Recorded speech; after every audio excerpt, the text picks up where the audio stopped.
Teaching aptitude থেকে একটা important question. So চলো কোশ্চেনটা আমরা দেখি। কোশ্চেনটাতে বলছে in which level of teaching lower level learning outcome get focused.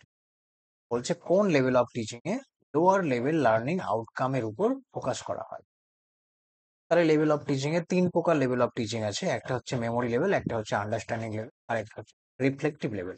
Memory level of teaching মানে হচ্ছে সেটা থটলেস টিচিং, যেখানে আন্ডারস্ট্যান্ডিং এর কোনো জায়গা থাকে না, যেখানে শুধুমাত্র কোনো ফ্যাক্ট বা ইনফরমেশনকে সেটাকে মেমোরাইজেশন করা হয় আর পরবর্তীতে সেটা রিকল করে, পরবর্তীতে সেটা মনে করে।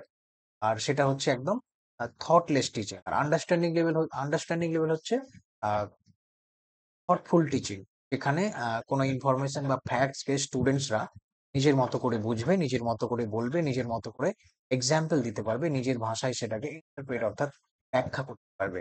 আর রিফ্লেক্টিভ লেভেল অফ টিচিং হচ্ছে আপার থটফুল টিচিং।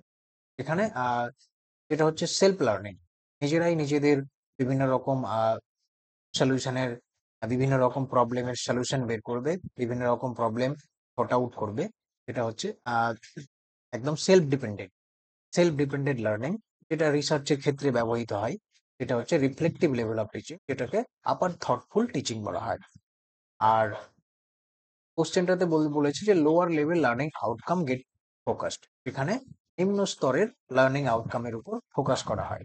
অ্যান্সার হচ্ছে এখানে মেমোরি লেভেল অফ টিচিং, এখানে শুধুমাত্র মেমোরাইজেশনের সঙ্গে টিচিং করা হয়। আর সেখানে হায়ার লেভেল লার্নিং আউটকামের উপর ফোকাস করা হয় না, একদম লোয়ার লেভেল লার্নিং আউটকামের উপর ফোকাস করা হয়।